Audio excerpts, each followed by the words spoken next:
said about Trump.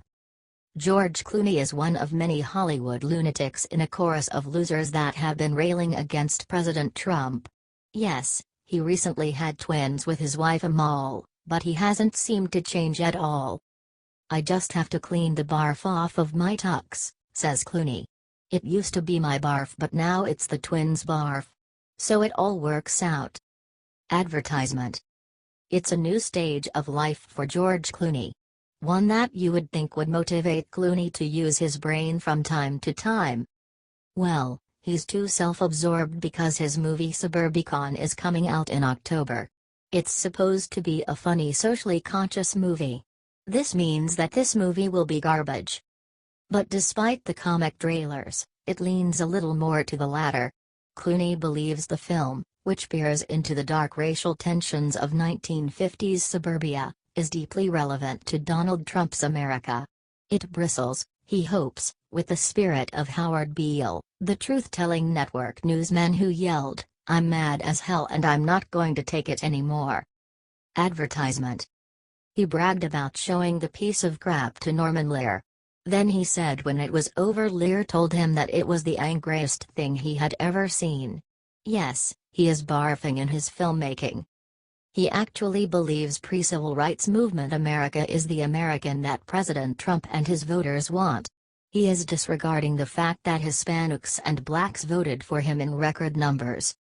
Clooney's lack of self-introspection and respect for the president set a bad example for his twins. "I won't speak ill of the children, but their father is going to do them a great disservice when he pushes his lies and liberal propaganda into their heads." What do you think about this?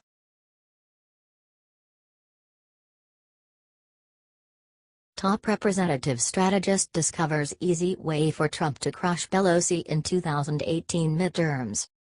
The Trump administration is now deciding which initiatives and campaigning should occur in the battleground states to in the 2018 midterms. They want to energize the voters to show up and make another resounding statement to Nancy Pelosi and the Democrats. According to Politico, the plan is similar to one used in 2004, when a slate of anti-gay marriage amendments boosted GOP turnout in 11 states, paving the way for the election of President George W. Bush. Advertisement. GOP strategist Karl Rove applauded the efforts after the 2004 election. He believed that it was crucial to keep America safe for 4 years longer. He was asked if he created the strategy and he denied it. In the current effort, the White House is considering initiatives involving tax reform and other economic issues to rally conservatives, Politico reported. It will be focused on red states where vulnerable Democratic senators are up for re-election next year, including Montana, North Dakota, and Missouri, according to Politico. Leading the rampage against Nancy Pelosi and the losers on the left, Jerry Gunster has given some sage advice after he was successful in making Brexit happen in Britain. Advertisement. According to Politico, he has discussed his strategy with numerous Trump aides. He did speak to Bill Stepien and VP Pence's Chief of Staff Nick Ayers. The plans are forming and will be put into full effect soon. The White House has not signed off on the idea yet, however, Politico reported. Probably it has some effect, Steve Linter, a GOP strategist in Michigan, told Politico about the strategy. It never hurts to have Republicans push on issues that are core to the party and that get people motivated. Some Republicans are skeptical, however. There are other ballot issues that the GOP can use to their advantage. Pelosi and her obstructionists could be one of the easiest tools to use. What do you think about this?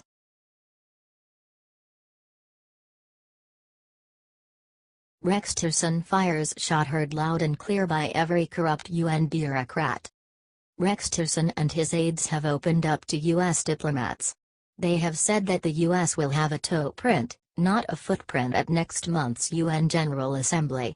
The shrinking of the delegation is a smart move as Trump combats the globalists in the UN who are trying their best to take over America. Trump isn't taking any chances. The decision to cut back the U.S. diplomatic presence appears driven largely by Tillerson's desire to reduce his department's budget. But it also sends a signal that the new Republican administration is serious about scaling back and refocusing America's global commitments. Advertisement.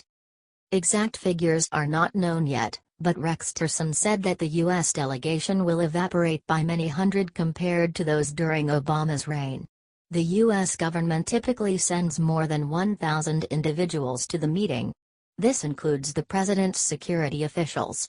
The jobs can range from nuclear negotiators to legal experts. President Trump wants to be sovereign and also cut expenses. There is no reason to send 1,000 to meet with a hostile force that is trying to take over the U.S. by eliminating the Second Amendment and opening the borders. Trump, meanwhile, is expected to spend at least 3 days at what will be his first UN General Assembly as America's head of state. This is longer than most presidents, but it must be longer because of the smaller contingent. Advertisement. Tillerson's top officials have told the State Department that if there is anyone who wants to attend the assembly or the side events associated with the assembly must get approval. They also said that approvals would be few and far between. In the past, multiple deputy assistant secretaries in the State Department have attended. This year it looks like only one will be there. The plans to cut back the U.S. presence, first reported by Foreign Policy, have added to the gloom of U.S. diplomats already feeling marginalized by the Trump administration. The president has proposed slashing state's budget by a third, and most of the top positions at the department have yet to be filled, with many bureaus relying on interim leaders. What do you think of this awesome plan?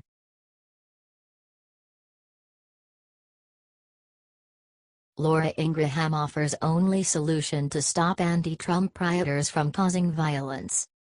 Conservative radio host Laura Ingraham said on Tuesday that it is definitely the time to dub Antifa as a terrorist organization.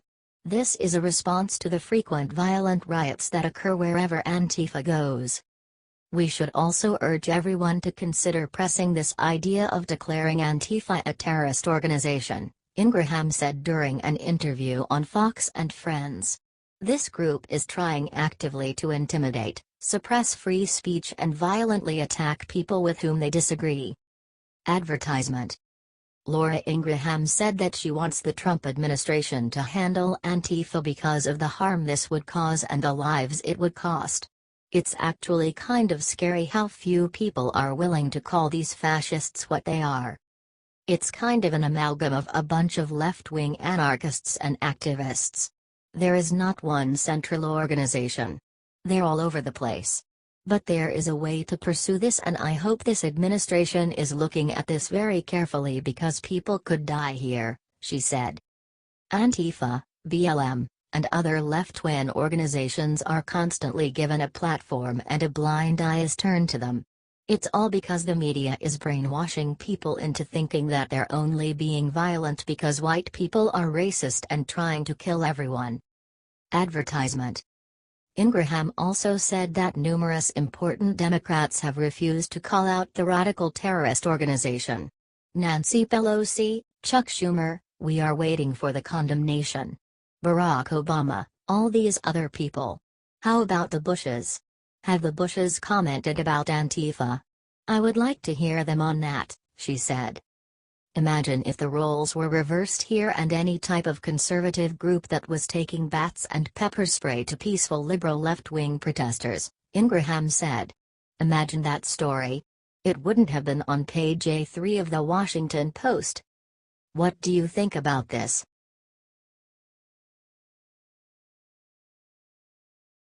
New poll shows majority of Americans want welfare recipients to do one simple thing.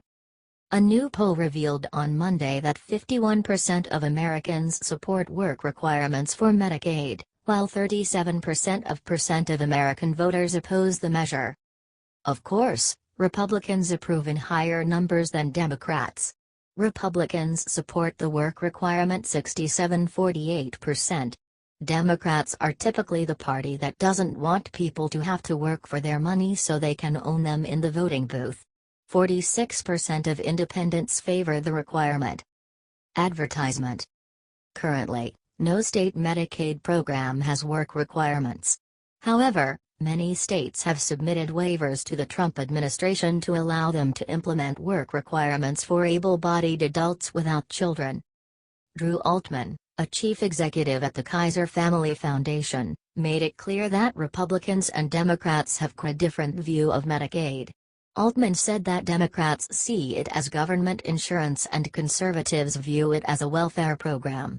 The problem is the Democrats believe that all money should be given to anyone who wants it. The GOP expects people to work for their money. Kentucky Governor Matt Bevin asked the Trump White House to impose work requirements for Medicaid recipients. Kentucky would require that able-bodied adults without dependents work at least 20 hours a week to qualify for Medicaid. Kentucky's waiver would also stop Medicaid recipients for 6 months while they got a new job or increase in pay without letting the state know. Medicaid recipients would have to pay a fixed amount every time they go to the doctor, or they would have to pay a premium, just like the rest of us. Advertisement. Bevin states that imposing labor requirements on the Medicaid program could save Kentucky at least $2.4 billion over the next 5 years. Governor Scott Walker, another state leader seeking work requirements for Medicaid, said that social safety net programs should lift people up rather than trapping them in a cycle of poverty. "We should treat public assistance more like a trampoline than a hammock," Walker explained. "What do you think of the future of Americans and the welfare system?"